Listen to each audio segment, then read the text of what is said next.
Amém, irmãos. Deixa eu fazer uma pergunta para vocês. É que todos aqui sabem que Deus é uma bênção? Alguém tem dúvida? E que Deus se alegra em abençoar os seus filhos? Que Deus se alegra em dar para os seus filhos? Sim ou não? Você se alegra quando você recebe um presente do seu filho? Eu imagino que sim. Mas quando você dá para o seu filho um presente que é um sonho, eu acho que você fica muito mais feliz. Então, mas você sabe que também você é uma bênção? Sim ou não? E você sabe que Deus ele fica feliz quando você é instrumento de bênção na vida de outras pessoas? Sim ou não? Não, isso aí eu não sabia não, pastor. Eu gostaria de pregar sobre isso nesta noite. Acho que a maioria das nossas pregações tem sempre a ver com aquilo que Deus pode fazer por você. As bênçãos que Deus já liberou sobre a sua vida, o que você pode fazer quando Deus se manifesta através da sua vida. Mas existe uma outra vertente, que você é uma bênção. E quando você entende que você foi chamado para abençoar outras pessoas, quando você foi chamado para ser suporte, quando você foi chamado às vezes para levar a pessoa a crescer, a avançar. Eu não sei se você sabe, mas tem muitos casamentos que estão destruídos, ainda não foram restaurados, porque você não teve essa concepção, que você é uma bênção, e você foi enviado para abençoar outros casamentos. Porque eu não sei se você sabe, aquilo que a palavra de Deus fala, que aquilo que nós recebemos, nós devemos dar, e você é uma bênção. E eu gostaria de falar isso hoje, que Deus, esse final de, não estamos mais no começo do ano, teoricamente estamos no meio do primeiro semestre, e eu creio que nós temos um alvo aí até o final do primeiro semestre, e você vai ser instrumento de bênção na vida de alguém. Você pode ter certeza. Além de você se alegrar, Deus se alegra com você. E a palavra de Deus fala que há recompensa para aqueles que são instrumento de bênção para outras pessoas. Mas às vezes você vai ter que tirar um foco, às vezes, da sua vida pessoal. O foco das coisas que tem a ver com coisas normais, da sua rotina diária, para você ser uma bênção na vida de outras pessoas. Amém? Eu não sei se você sabe, na vida cristã, o objetivo do Espírito Santo é nos aperfeiçoar. Eu não sei para quem sabe, a palavra de Deus fala que o Espírito Santo, na verdade hoje, o Deus que nós servimos é um Deus residente, Ele mora em você. E o objetivo do Espírito Santo morando dentro de você, ele tem um objetivo, trazer direção e aperfeiçoar a sua vida. Aperfeiçoar em que sentido? Levar você a desfrutar aquilo que Deus tem para você. Deus é uma bênção e Deus te fez uma bênção. Mas Deus, e qual é a forma de Deus trabalhar? Como o pastor Wilson falou aqui, muitas vezes não, é através de eventos e processos. O que é evento, meus irmãos? Evento, geralmente, são circunstâncias, momentos únicos nas nossas vidas, que vêm, e geralmente esse evento, ele dura durante muitos e muitos anos nas nossas vidas. Então, por exemplo, a palavra de Deus fala que antes de Jesus partir, ele falou para os discípulos: vocês vão esperar aqui, até que do alto vocês venham ser revestidos do poder de Deus, e depois vocês podem sair para testemunhar. E a palavra de Deus fala que ali eles estavam num salão como esse, orando, esperando o Espírito Santo, e de repente, como um vento impetuoso, o Espírito Santo vem e batiza todo mundo naquele salão. Ali foi um evento, ali foi uma coisa que chamou atenção, ali foi alguma coisa que ali marcou a vida deles. E aí, toda vez Deus ele estabelece um processo em cima dos eventos que acontecem nas nossas vidas. Depois daquele evento, a palavra de Deus fala que ali aquele evento chama-se o Pentecostes. 120 dias depois, a palavra de Deus fala que Pedro pregou, estava junto com os apóstolos, e a palavra de Deus fala que alguns minutos ele pregando, 3.000 pessoas se converteram. Depois daquele evento, 3.000 pessoas se converteram. Tamanho foi o impacto do evangelho sendo pregado na vida daqueles homens. E 3.000 pessoas se converteram. E a palavra de Deus fala que depois que eles se converteram, as pessoas foram até Pedro e falaram assim: Pedro, perguntando também para os discípulos: e agora? O que nós vamos fazer? Depois de tanta experiência, depois de tanto mover de Deus, depois de tanta renúncia, eu me consagrei e tal, o que eu vou fazer? E nós precisamos saber o que nós vamos fazer depois de um evento poderoso. sempre depois de um evento nas nossas vidas, vem o processo. Qual que é o objetivo desse processo? É aperfeiçoar, ou na verdade é te estabelecer, ou na verdade é te preparar para que você possa fazer que esse evento na sua vida se torne ainda maior. E é muito importante, é nessa hora que você entra, porque você é uma bênção. Às vezes, eu gostaria que você abrisse, para você entender um pouquinho melhor, lá em Filipenses capítulo 2, verso 12 e 13, ele fala o seguinte, você consegue abrir aí? Olha só, assim pois, amados meus, como sempre obedecesses, não só a mim na minha presença, porém muito mais agora, na minha ausência, desenvolvei a vossa salvação, com temor e tremor, porque Deus é quem efetua em vós, tanto o querer como o realizar, segundo a sua boa vontade. Meus irmãos, olha só o que Paulo está falando, olha, meus amados, como sempre obedecesse a mim, na minha presença. Paulo está falando, mas um dia eu vou. E quando eu for, em outras palavras, eu sou seu pai, o pai em relação ao filho. Você está ensinando o seu filho um dia, você está ensinando o seu filho a se tornar homem. No caso do homem, o pai em relação ao filho. A mãe está ensinando a filha, ela a se tornar uma mulher, a ter valores, para que um dia ela venha se casar, porque um dia a mãe vai sair. Um dia o pai vai enviar o filho. E o objetivo, o que é aqui desse filho? Ele dá continuidade nos valores do seu pai e da sua mãe. O que Paulo estava falando aqui? Que quando ele saísse, principalmente quando ele não estivesse presente, que o pessoal da igreja aqui de Filipenses, eles deveriam desenvolver o quê? A sua salvação. O que é desenvolver a sua salvação? Isso chama-se processo. Então, por exemplo, quer um exemplo? Muitas pessoas, o ano passado nós levamos mais de 300 pessoas para os encontros, nossos encontros, o ano de 2023. E eu não conheço nenhuma vida que foi no encontro e falou assim, nossa, que coisa desagradável, que encontro mais ruim, pelo amor de Deus, eu não vi a hora de terminar aquele encontro. Alguém ouviu algum testemunho desse? Nossa, que palavra ruim, que ambiente chato, não, era tudo não, glória a Deus, mover de Deus, a minha vida vai mudar, agora vou ser uma nova criatura, tal. E a maioria das pessoas simplesmente se desviaram. Por que a maioria das pessoas se desviaram? Porque elas não desenvolveram o quê? A salvação. O que é desenvolver? É você entender agora, você foi inserido num reino. As coisas velhas se passaram, eis que tudo se fez novo. E esse desenvolver a sua salvação chama-se o quê? Processo. Quando você foi para o encontro, o que aconteceu com a sua vida? Foi um evento, te marcou. Mas se você não passar pelo processo, aquela marca, aquele evento, ela vai se tornar em vão na sua vida. O que vai acontecer?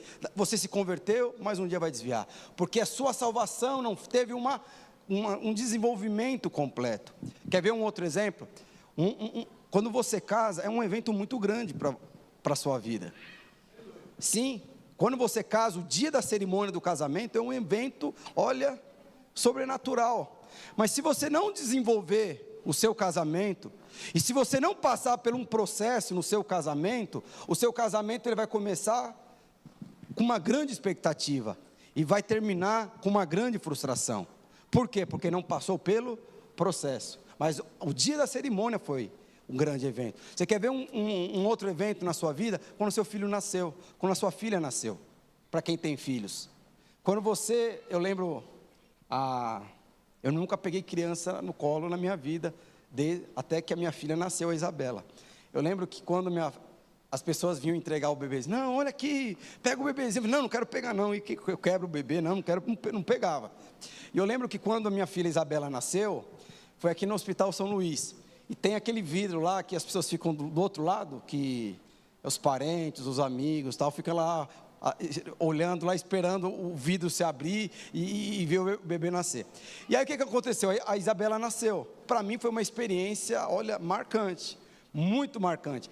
Aí a moça que, eu acho que foi a parteira, pegou a Isabela, e ela foi para o vidro mostrar, eu não deixei não, daqui que é minha filha. Naquela hora eu tive coragem de pegar um bebê, porque foi um evento na minha vida que me marcou. Mas se eu não desenvolver esse evento de me tornar um pai, porque o evento maior na minha vida em relação à paternidade, foi o dia que a minha filha nasceu. Mas se eu não desenvolver o processo de paternidade na minha vida, eu vou perder a Isabela. A Isabela vai ser uma mulher que vai olhar para mim e não vai nunca ter eu como referencial de homem na vida dela. E possivelmente ela vai querer casar com uma pessoa que não seja igual ao pai dela. Porque simplesmente por eu não desenvolver o quê? A salvação. Então você está entendendo quando Paulo fala que nós devemos desenvolver? O que ele está falando? Você precisa passar por um processo. Porque senão o seu casamento, que foi um evento, vai se tornar um prejuízo, uma frustração para você. Senão o dia do nascimento do seu filho, depois de anos, vai se tornar o quê? Uma frustração para você. Assim como uma pessoa que aceitou o Senhor como único Senhor e Salvador, essa é a maior experiência que um homem pode ter a experiência de receber Jesus como único Senhor e Salvador, ter esse Deus residente dentro de você. Mas se você não desenvolver esse processo de amadurecimento de Deus na sua vida, vai se perder. Eu estava hoje de manhã aqui, chegou um cara, ele falando, servia a Deus, estava na droga, pediram dinheiro, chorou, pode depois do culto da manhã, e ele querendo que eu explicasse, por quê, pastor? Me explica por quê. Eu falei, como que eu vou explicar? Mas você percebe, são pessoas que não desenvolveram a salvação. Então você percebe, a forma de Deus edificar a minha vida e a sua vida, é estabelecer processos em eventos que um dia aconteceu na sua vida. Por isso que muitas pessoas foram para o encontro e voltaram para o mundo, porque de alguma forma a salvação não foi desenvolvida. Por isso que muitos casamentos começaram com uma expectativa de ser uma bênção e terminaram como um fracasso, porque não desenvolveram o seu casamento. Por isso que muitas pessoas têm grande expectativa de ter filhos, depois o filho cresce, não honra o pai, não obedece à mãe, eles não ouvem o conselho dos pais, e esses filhos na verdade se tornam o quê? Uma frustração para os seus filhos. Por quê? Porque não desenvolveram a paternidade. E nós precisamos entender, isso é bênção nas nossas vidas. Mas por que eu estou falando isso? Desde o começo de janeiro, no começo do ano, janeiro, nós tivemos um jejum de 40 horas. Depois nós tivemos um jejum de 21 dias. E depois nós tivemos uma conferência. Esses 3 eventos, meus irmãos, eu não sei para você, mas para mim foram eventos que me marcaram. O jejum de 21, primeiro eu fui lá para o sítio orar, 3 dias com os pastores. Depois foi um jejum de 40 horas que foi poderoso para quem participou. Depois foi um jejum de 21 dias. Nós lemos aqui o livro, Movidos pelo Espírito. Para quem usufruiu, para quem se alimentou, para quem colocou o coração nisso, foi uma bênção, foi um evento. E nós tivemos a conferência. Foram dois dias de eventos poderosos, palavras poderosas. Foi o culto da cidade, para a igreja toda. E isso foi um evento. Mas deixa eu te falar, agora Deus está estabelecendo um processo em cima desse evento. Porque senão, esse jejum de 40 horas, esse jejum de 21 dias, e a nossa conferência, da mesma forma que começou, ela vai cair no esquecimento. Eu quero declarar para você que a partir de agora, nós vamos estabelecer um novo processo, para que esse evento se torne ainda mais poderoso nas nossas vidas. Por que eu falo isso, meus irmãos? Eu lembro quando eu casei com a Eloá, hoje eu sou muito mais apaixonado por ela do que quando eu casei com ela, sem sombra de dúvida. E tem casamentos que falam que é o contrário, né? Que o amor vai esfriando, vai acabando. No meu caso não esfriou, só aumentou. No meu caso não diminuiu, só aumentou. Das minhas filhas a mesma coisa.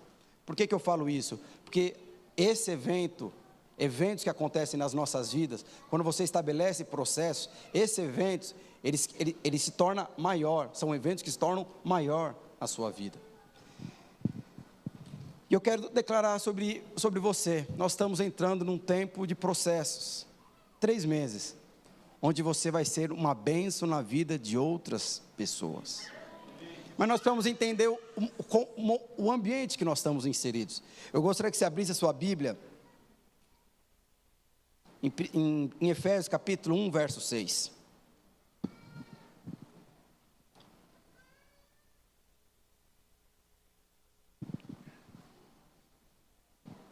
Olha só o que fala, Efésios capítulo 4, verso 1. Rogo-vos, pois eu, prisioneiro no Senhor, que andais de modo digno da vocação que fosse chamado, com toda humildade, com toda mansidão, longanimidade, suportando uns aos outros em amor, esforçando-se-vos diligentemente por preservar a unidade do Espírito no vínculo da paz. Há somente um só corpo, um só Espírito, como também foste chamados numa só esperança da vossa vocação. Há um só Senhor, uma só fé, um só batismo e um só Deus e Pai de todos, o qual é sobre todos e age por meio de todos e está em todos. Meus irmãos, se você for ver Efésios capítulo 4 e 5, ele está falando da estrutura de uma casa, de uma família e da igreja. E aqui ele fala que a estrutura aqui é a unidade. Olha só o que Paulo fala no começo, que ele não foi que Deus o prisionou, ele se fez prisioneiro a Deus. E ele pega e ele fala assim: vivam de forma digna. O que é viver de forma digna? Aí o que é viver? É você viver de acordo com a sua identidade, de acordo com a sua filiação, de acordo com o seu chamado. Por que ele fala? De acordo com a sua vocação. O que Paulo está falando? Viva de acordo com o seu chamado. Deus te chamou para fazer algo, Deus te inseriu no corpo dele, Deus te inseriu no reino de Deus. E o que ele está falando? Viva de acordo com essa revelação. Deus não te chamou para ser escravo, Deus não te chamou para ficar mendigando pão, Deus não te chamou para você orar por aquilo que já pertence a você. Olha só o que ele está falando: viva de acordo. Seja digno, viva de acordo, viva de forma digna a sua posição, viva de forma digna do seu chamado. Agora eu pergunto para você, qual que é o seu chamado? Deus te chamou para quê? Você pode não saber de maneira clara, uma coisa você precisa saber: Deus te inseriu no reino de Deus. E a palavra de Deus fala que nós somos destinados à eternidade. Um dia nós vamos reinar com o Senhor. E Ele fala: viva de acordo com esse chamado. E aí ele vai para o verso 2, e ele fala a forma que nós devemos viver no reino de Deus. O que ele fala? Com toda humildade. Meus irmãos, o que é viver com toda humildade? Não precisa olhar para o seu irmão e não precisa perguntar para ele se ele é humilde. Mas você é humilde? Porque, deixa eu falar uma coisa, é interessante que Paulo aqui ele começa a falar, estabelecer aqui processos. Ele começa a falar humildade, mansidão. Você percebe que ele começa falando com a palavra humilde, que nós entendemos que é uma das características, ou do fruto do Espírito mais importante, em relação a você viver no reino de Deus. Aí Jesus ele vai pregar o sermão da montanha, e quando ele vai pregar o sermão da montanha, qual é a primeira palavra que ele fala? Bem-aventurados humildes de espírito, pois deles serão o reino de Deus. E aqui ele pega e ele fala o quê? Que na verdade nós devemos viver com humildade. O que é humildade, meus irmãos? Humildade é ser uma pessoa pobre, porque às vezes a gente olha para o rapaz que não tem dinheiro nem para tomar um café, a pessoa não tem dinheiro nem para comprar uma paçoquinha para ajudar os jovens a ir lá no encontro, e a pessoa fala assim: nossa, esse cara é humilde demais. O cara não tem dinheiro nem para pagar aluguel, esse cara é humilde demais, é um franciscano. Mas na verdade não é isso.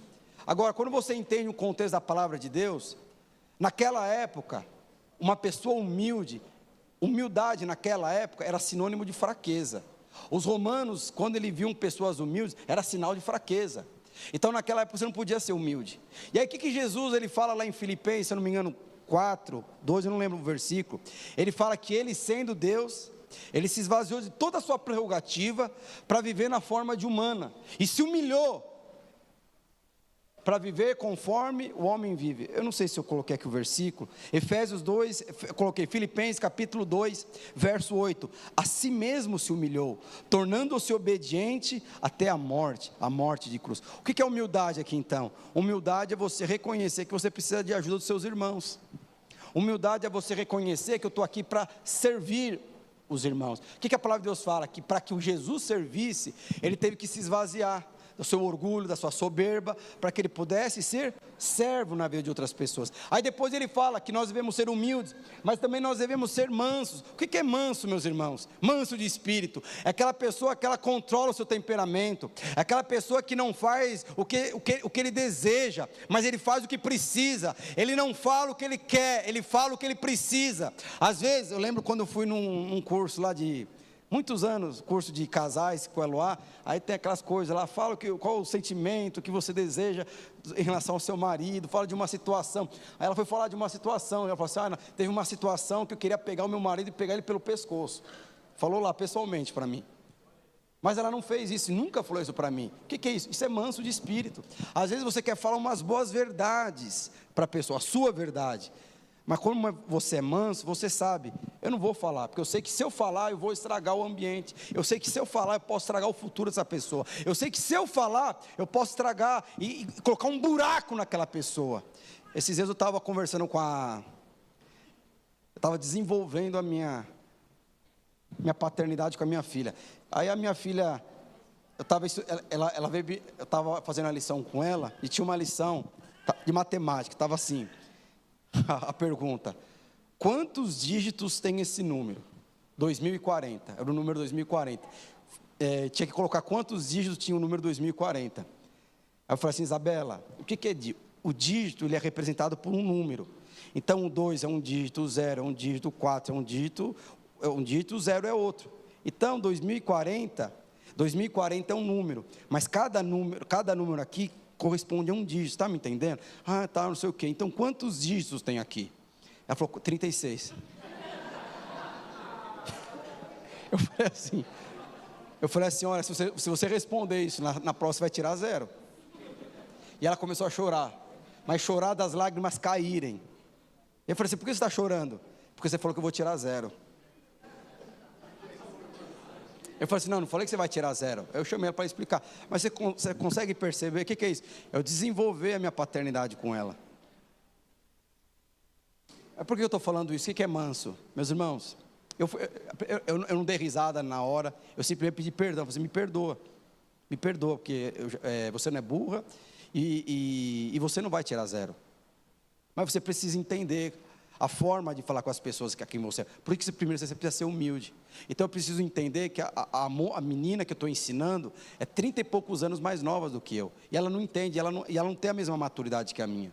Então, mansidão, você controla o seu temperamento. Eu não falo o que eu gostaria, eu não falo o que eu penso. Eu falo, na verdade, para abençoar a vida das pessoas. Porque eu sei que a minha boca ela tem poder de trazer vida e trazer morte. E eu vou colher as consequências do que eu declaro na vida das pessoas. E aí, por isso que ele fala, no reino de Deus nós precisamos ser mansos. Aí depois o que ele fala? Precisamos ser longânimos. O que é longânimo? É paciência.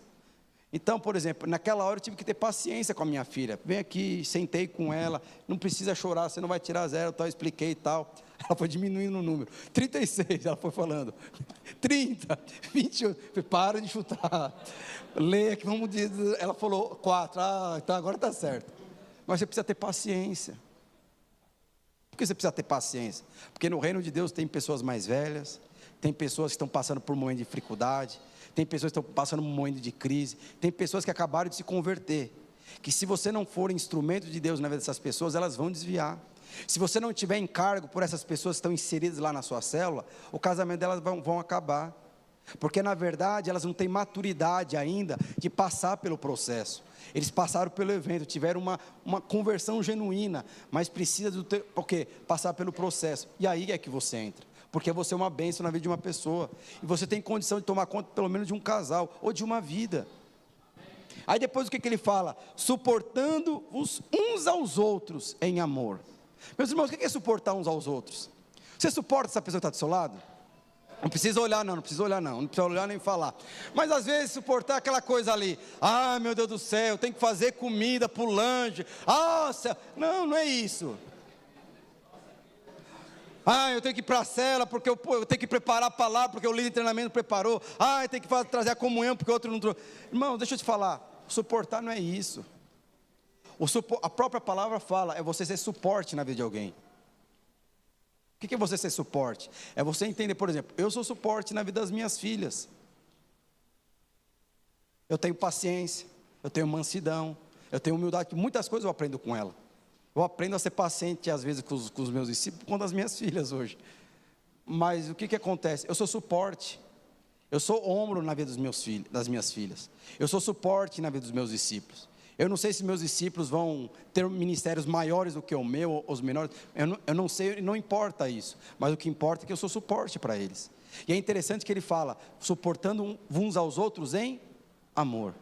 Porque se não tem amor, com certeza, você suportar o seu irmão é cansativo. Agora, quando você tem que suportar uma pessoa que não tem como sair de casa, meu Deus do céu, porque para você sair da sua casa cansado, ir lá na sua cela, orar por uma pessoa que você não tem vínculo natural, você tem que ter muito amor.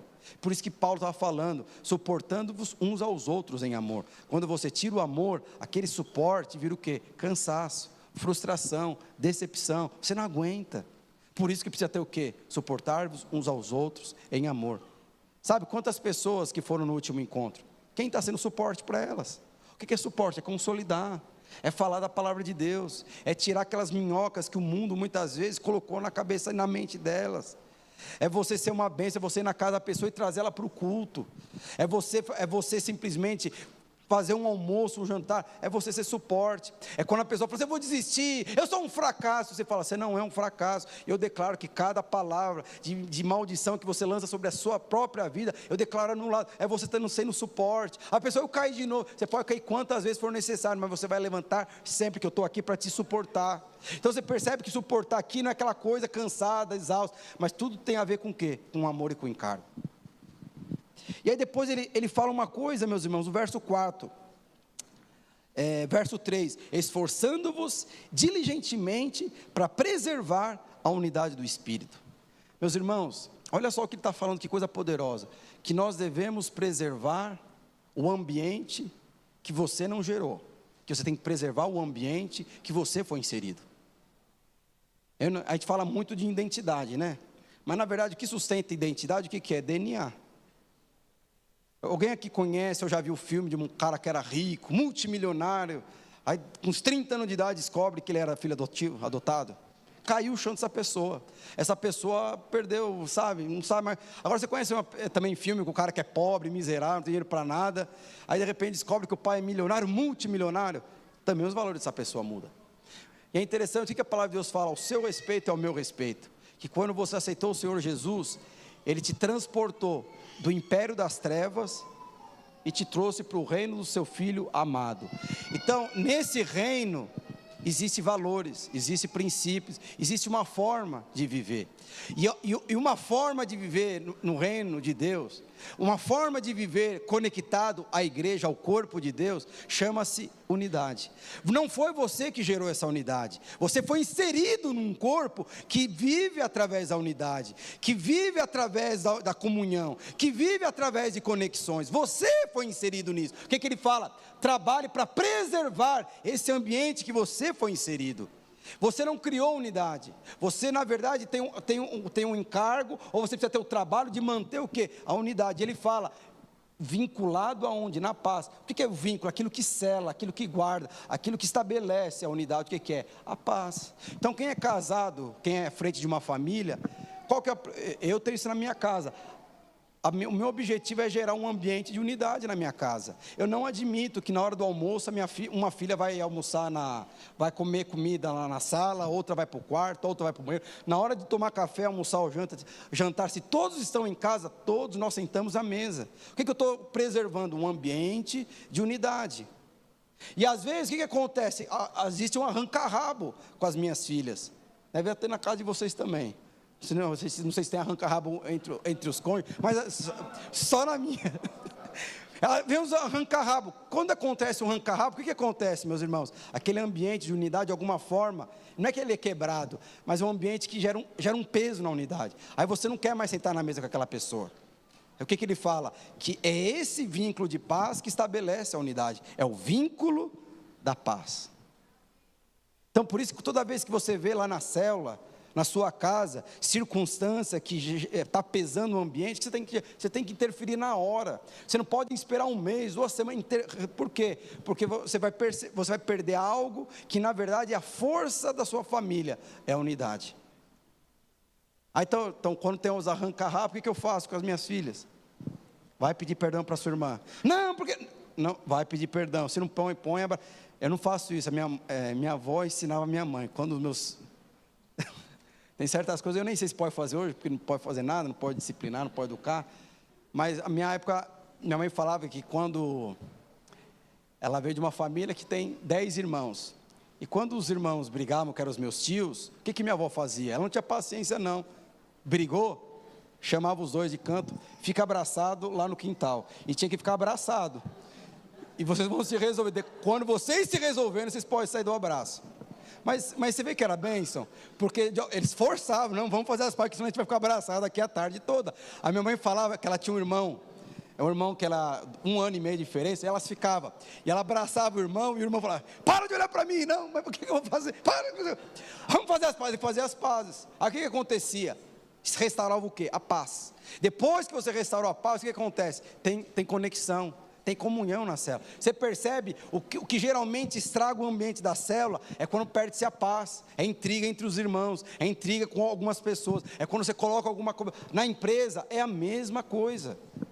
E Paulo está falando que esse é o ambiente que nós precisamos viver no reino de Deus. Então nós precisamos preservar um ambiente que na verdade já existiu antes de você nascer, porque o reino de Deus, ele é estabelecido através de comunhão.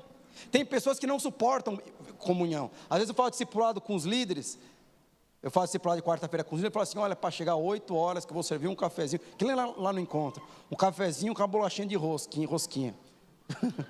E os irmãos não vêm, chega atrasado, ou não gosta da comunhão, mas quando você for para a eternidade, você vai ter certeza, o que mais você vai fazer é ter comunhão, é mais o que vai fazer. E Paulo está falando, esforça-se para preservar esse ambiente lá na sua célula, esforça para você preservar esse ambiente lá na sua igreja.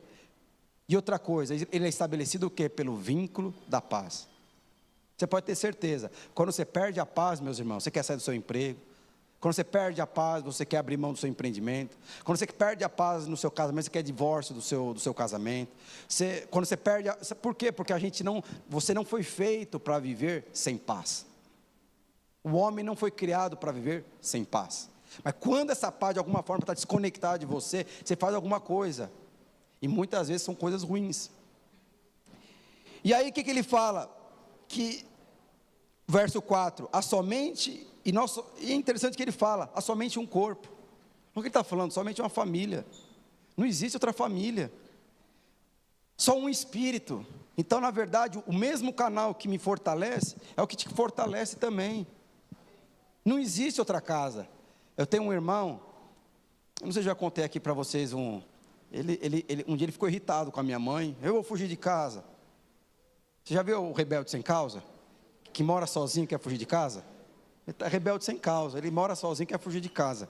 E ele ficou irritado lá com a minha mãe, e ele queria fugir de casa.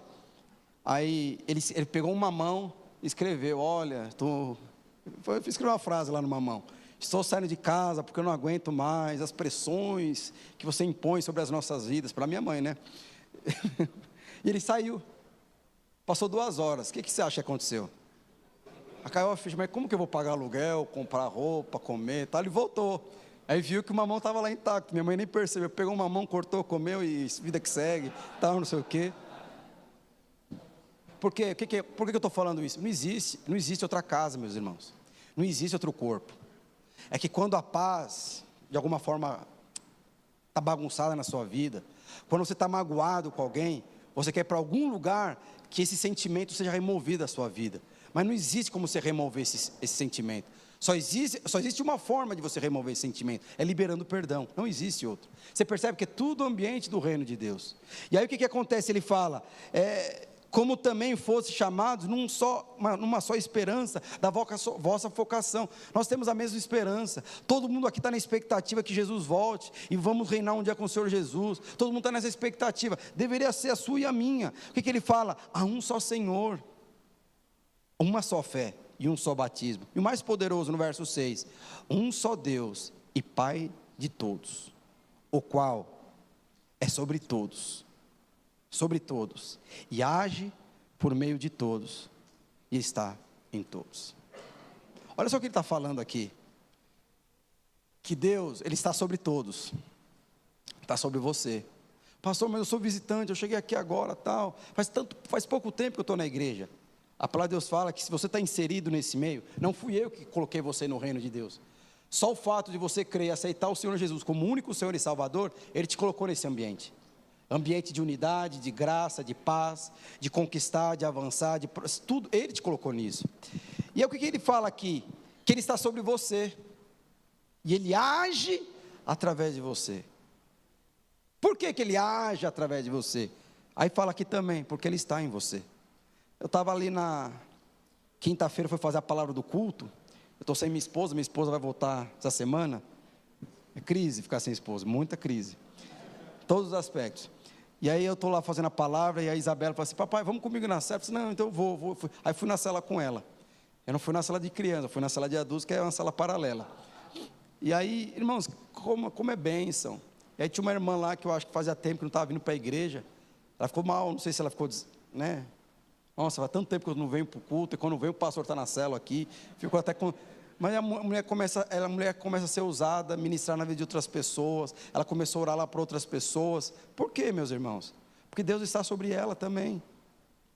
Deus age através dela também, porque Deus está nela também. E naquele mesmo horário, provavelmente Deus estava agindo na sua célula, através de você, porque Deus está sobre você. Ele age sobre você, porque Ele está em você. Então toda vez que você for para a reunião de célula, não sai da sua casa achando que vai ser mais uma reunião, que não é mais uma reunião, porque você está trazendo a presença de Deus, e Ele vai agir através de quem? É através de você, porque Ele habita em você. Você percebe, meus irmãos, como você é uma bênção na vida das outras pessoas? Quando você percebe isso aqui, qual a sua importância no reino de Deus? Mas amém. Aí eu quero perguntar para você, pastor, tudo isso aqui eu quero te falar, porque o que Jesus falou? Na verdade, Paulo falou, que nós devemos viver de forma digna. E aí ele fala aqui por que você tem que viver de forma digna, meus irmãos? E como que nós vivemos de forma digna? Porque aqui, na verdade, viver de forma digna é viver como Deus vive. E Paulo, ele falou como Deus vive. Como Jesus viveu quando Ele estava vivo aqui na terra. Ele falou aqui os seus valores. Então, viver de forma digna são as coisas que eu falei aqui. Você é uma bênção. E você precisa ser uma bênção na vida das outras pessoas. Eu não sei se você sabe, tem pessoas que têm esse pensamento. A pessoa que vem para a igreja para casar. Aí depois que cai, é bênção casar. É bênção. Mas se você não estabelecer um processo em cima desse casamento, né, olha... Mas não é isso que eu quero falar. Às vezes, você quer uma bênção e você vem para a igreja, para casar. Aí você casa. Aí depois que você conquistou a sua bênção, você vai embora. Às vezes você vem para a igreja porque você quer um emprego. Mas você em si reconhece, lá na igreja eu vou conseguir um emprego. Aí você consegue um emprego. O que acontece com a sua vida? A pessoa depois que consegue um emprego, vai embora. Eu venho para a igreja às vezes, porque eu quero que Deus mova no meu casamento. Aí Deus move no seu casamento, você vai e vai embora. Às vezes você vem para a igreja, e a igreja que eu falo é o corpo de Deus, se conecta ao corpo de Deus, porque eu quero cura em alguma enfermidade no meu corpo físico. Aí você consegue a cura, aí você vai e embora. O que é isso aqui, meus irmãos? O que lá em Salmos 23:6 fala? Porque viver de forma digna, meus irmãos, não é você correr atrás de bênção. É as bênçãos correr atrás de você. Você está me entendendo? Então, quando você está vindo para a igreja porque quer casar, você não entendeu.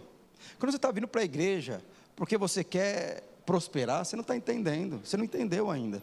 Quando você está vindo para a igreja porque quer uma cura, você não entendeu ainda. Porque isso chama-se correr atrás de bênção. E você não foi chamado para correr atrás de bênção. Na verdade, Deus ele não, na verdade, entrou na sua vida para melhorar a sua vida. Às vezes tem pessoas que têm esse pensamento: Deus entrou na minha vida para que eu possa ser perdoado pelos meus pecados e para que eu possa ter uma vida empresarial muito boa, para que eu possa ter uma vida profissional exemplar, para que eu possa crescer e avançar, para que eu possa ter um casamento bem sucedido, para que eu possa ter uma... Meus irmãos, não foi para isso que Jesus morreu. Na verdade, isso é consequência de uma vida cristã. Isso é consequência de uma pessoa que entendeu que ela foi inserida no reino de Deus. Aqui que fala lá em Salmos 23, verso 6. Abre lá Salmos 23, verso 6.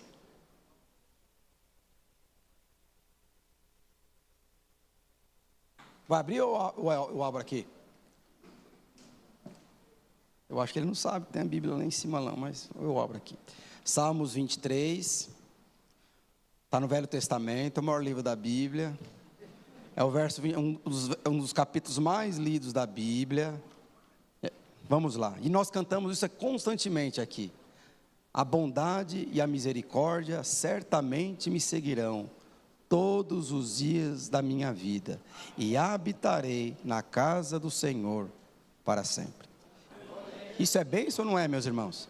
A palavra de Deus fala o seguinte, que a bondade e a misericórdia, esse perseguir, certamente ele vai te seguir até te achar. Então, quando você busca o reino de Deus em primeiro lugar, você decide ser uma bênção na vida de outras pessoas, o que acontece com você? A palavra de Deus fala que a bondade e a misericórdia seguirão você. Você não vai atrás de prosperidade, você não vai atrás de casamento, você não vai atrás de uma vida bem-sucedida, porque isso é consequências daqueles que servem ao Senhor. Você pode, na força do seu braço, ser uma pessoa próspera, e às vezes vai sacrificar o relacionamento do casamento, vai sacrificar o relacionamento dos seus filhos, vai sacrificar um monte de coisa, mas a palavra de Deus fala que quando buscamos o reino de Deus, essas coisas elas são acrescentadas. Aí ele fala, a bondade e a misericórdia seguirão você todos os dias. O que acontece quando as bênçãos do Senhor perseguem você?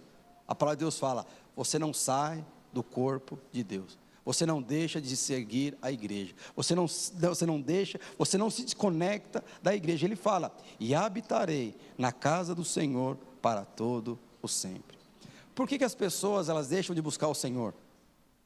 Porque elas estão buscando a bênção. Por que as pessoas elas desistem?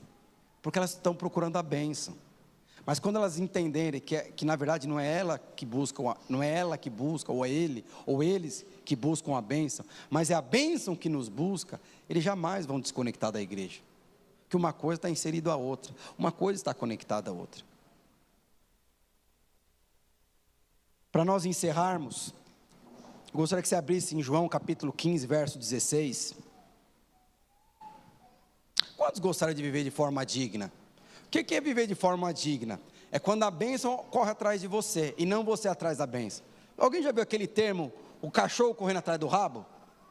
Ou posse fazendo xixi no cachorro? Já viu esses termos? Às vezes acontece nas nossas vidas. Às vezes, na verdade, você está mendigando aquilo que já pertence a você. Você está clamando por aquilo que já foi liberado sobre a sua vida.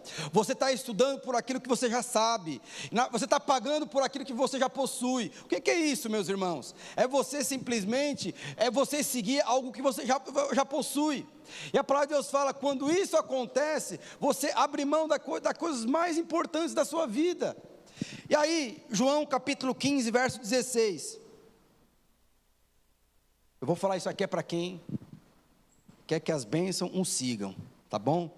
Não fosse vós que me escolhesses a mim, pelo contrário, eu vos escolhi, e vós outros, e vos designei, para que deis frutos, e esses frutos permaneçam, a fim de que tudo quanto pedirdes ao meu Pai, em meu nome, Ele vos conceda. Aí, aqui ele fala o que você tem que fazer, viver de uma forma digna. O que ele fala? Não foi você que me chamou, não foi você que me encontrou. Você já viu gente falando assim, eu encontrei Jesus, como Jesus tivesse perdido, ele tivesse, sabe, usar aqueles termos, eu encontrei Jesus, nossa, eu encontrei Jesus. Não, quem encontrou foi, na verdade, Jesus que te encontrou, mas a gente faz esses termos. Mas é interessante que ele fala, não foi vocês que me escolheram, eu vos escolhi. É interessante que ele fala uma palavra aqui poderosa, e vos designei. O que é designar, meus irmãos? Ele te qualificou, ele te nomeou, ele te escolheu, para que você possa dar fruto, e esse fruto permaneça. E aí depois ele fala, quando você entende isso, tudo aquilo que você pede para o seu Pai, Ele vai conceder. Porque na verdade esse é o final do processo. E em João capítulo 15, verso 8, ele fala, nisto é glorificado meu Pai, em que deis muito fruto, e assim vos torneis os meus discípulos. Será que o pessoal do louvor subisse?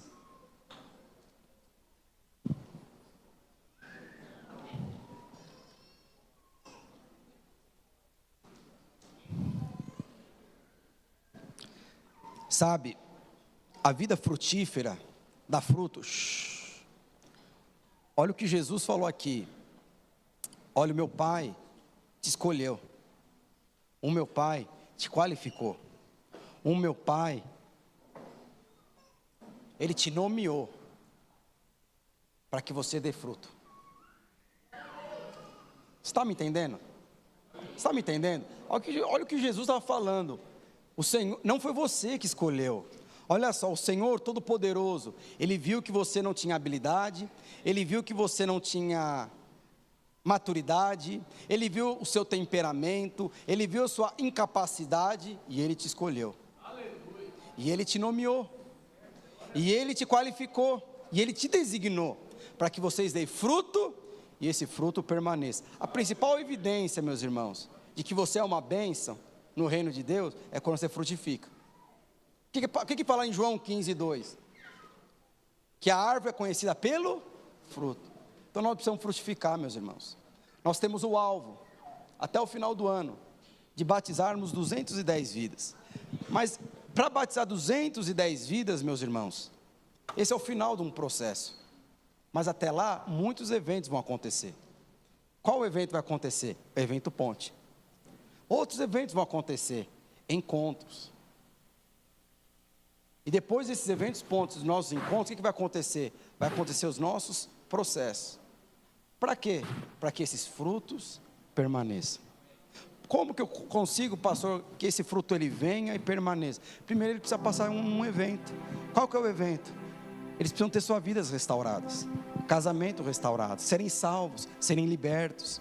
Eles estão perdidos, precisam ser achados. Depois que acontecer isso, o que eles precisam acontecer com eles? Eles precisam entrar debaixo do processo de Deus, para que eles permaneçam e se tornem discípulos de Jesus e venham fazer aquilo que você vai fazer na vida deles. Eu gostaria que você se levantasse. Eu falei para você que a pregação hoje era sobre você ser uma bênção na vida dos outros. Eu estou falando aqui a forma que você tem que viver. Eu estou falando do seu chamado. Qual que é o seu chamado? É dar fruto. É dar fruto. Eu estou falando para você, pare de correr, pare de buscar aquilo que já pertence a você, pare de pagar a conta que já foi paga por você, para mendigar o pão que já pertence a você. Permita as bênçãos correr atrás de você. Quando as bênçãos começar a correr atrás de você, se não já está correndo, a bondade e a misericórdia vão correr atrás de você, e você vai habitar na casa de Deus eternamente.